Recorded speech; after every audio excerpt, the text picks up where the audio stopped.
देश में तानाशाही है और देश में तानाशाही की वजह से आप जैसा कहेंगे वही सही है। रोहन जी, देखिए, आपने घुमा फिरा के आजम खान पे बात की, एक शब्द नहीं निकला उनके मुंह से। अभी नकली चुनावी हिंदू बन के निकल पड़े हैं। क्या उनके नेता आज तक भी राम मंदिर गए? वो बोले कि नहीं हमारा मंदिर बनेगा तब जाएंगे।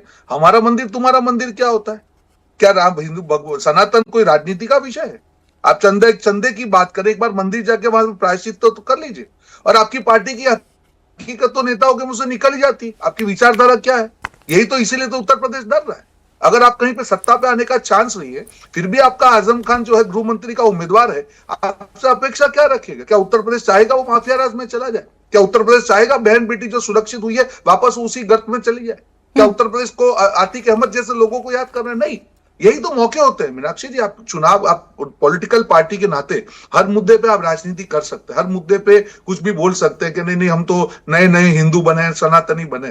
पर जब भी एक मौका मिलता है, जब आपके नेताओं के मुंह से बातें निकलती है, तब आपकी असली विचारधारा क्या है वही उस बात का प्रतीत होती है। और इसीलिए जनता कभी भी इन पे भरोसा नहीं करती। उत्तर प्रदेश की जनता को मालूम है कि अगर इस परिस्थिति में आजम खान का उनका प्यार है, तो गलती से अगर उनको 2-4 वोट ज्यादा मिल गया तो ये लोग क्या हाल करेंगे। इसलिए कभी भी इन पे भरोसा नहीं। मैं आ रही हूँ घनश्याम जी, मेरे दो और पैनलिस्ट हैं, आप उनके पास में जाऊं।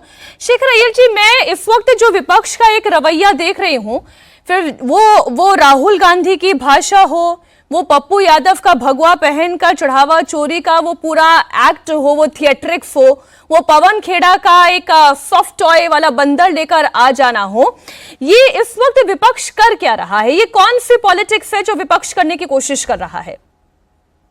नहीं, विपक्ष से ज्यादा राहुल गांधी कर रहे हैं। और राहुल गांधी कर रहे हैं तो बाकियों को फॉलो करना पड़ रहा है। एक और सवाल आता है, राहुल गांधी इस तरह की थिएट्रिक्स पे क्यों उतरे हैं? कहीं ना कहीं लग रहा है कि राहुल गांधी को पार्लियामेंट के कोई स्ट्रक्चर्ड डिबेट में उनका भाषण देना, उनका स्टाइल ऑफ डिलीवरी प्रियंका जैसा नहीं है, बताऊं तो गौरव गोगोई जैसा भी नहीं है। तो उनका लग रहा है कि पार्लियामेंट डिबेट उनका बड़ी स्ट्रांग पॉइंट नहीं है, क्योंकि जितनी बार वो बोले हैं कोई बड़ा इंपैक्ट नहीं हुआ है। लेकिन प्रियंका ने एक दो भाषण में उनका ज्यादा ये हो गया और कांग्रेस पार्टी में भी सवाल आना शुरू हुआ कि प्रियंका जी को टेक ओवर करना है। ये तो एक बात है। दूसरी बात, अचानक कांग्रेस को लग रहा है भाई एक बड़ा वर्ग यानी जो सो कॉल्ड जेंसी, इसको हम पहुंच नहीं पाए अभी तक।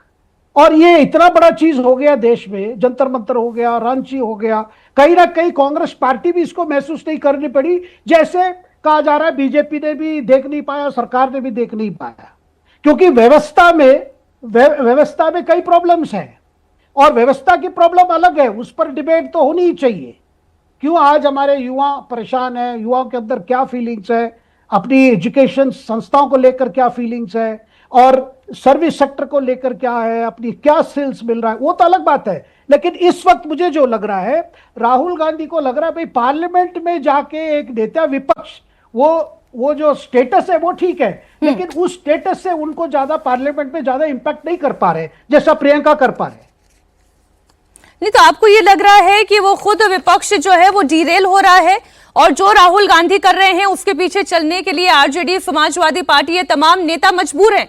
क्यों? क्योंकि वो एलओपी हैं। बिल्कुल। देखिए, मैं जितनी मेरी जानकारी है कि कल जो मतलब संसद के परिसर के अंदर वो एक टॉय को लेकर दिखाना, बंदर ये दिखाना, उसके बाद एक स्टेज पे जिस तरह उन्होंने ड्रामा किया, इसको लेकर कांग्रेस पार्टी में भी कई तरह तरह के व्यू आ रहे हैं। भाई हमें ये क्यों करना है? हमें जब हमारे पास अच्छे एक नैरेटिव बनने के लिए ये है, ये तो फिर तो कॉमेडी हो गया है। फिर तो जोकर फिल्म बन जाएगा कि हम केवल इसी तरह करके हम खुश रहेंगे, सारी चीजें बर्बाद हो जाए। ये ऑपोजिशन के लिए इलेक्शन जीतने की कभी नैरेटिव नहीं हो सकती, क्योंकि आपके पास कुछ पॉजिटिव एजेंडा भी साथ लेके चलना है। भाई ये नहीं कर पा रहे, अब ये करेंगे, वो अभी तक राहुल गांधी मुंह से अभी तक निकला नहीं है। मैं इसी विपक्ष के एजेंडे को और समझने की कोशिश करती हूँ। रशीद जी, विपक्ष का एजेंडा है क्या? राहुल गांधी का एजेंडा क्या है? अखिलेश यादव का एजेंडा क्या है? वो जेनजी को टारगेट तो कर रहे हैं, लेकिन क्या ये जो थिएट्रिक्स हो रही है उससे वो जेनजी टारगेट हो भी रहा है? जी मीनाक्षी, देखिए आपने जो प्रश्न किया कि क्या कांग्रेस और विपक्ष क्या कर रहा है? कांग्रेस और विपक्ष वही कर रहा है जो भारतीय जनता पार्टी और भारतीय जनसंघ ने पहले किया था। युवाओं को सरकार के खिलाफ मतलब भड़काना, या युवा का जो आक्रोश होता है, निराशा होती है, उसका आप कोई भी भाव प्रस्तुत कर सकती है मीनाक्षी, उसको उससे विपक्ष को फायदा होता है। हम स्मरण करें 1975 में क्या हुआ, जब जयप्रकाश नारायण ने टोटल रेवोल्यूशन की बात करी थी। उन्होंने पुलिस और फौज से कहा था कि वो सरकार के आदेश न माने, और इस चीज को जो था उस समय भारतीय जनसंघ जो थी उसने पूरा पुरजोर समर्थन दिया था उस एक तरीके का अनार्की को। और उसकी इंदिरा गांधी की बहुत सारी कमियां थी, इमरजेंसी और तमाम एक लंबा चौड़ा अध्याय है।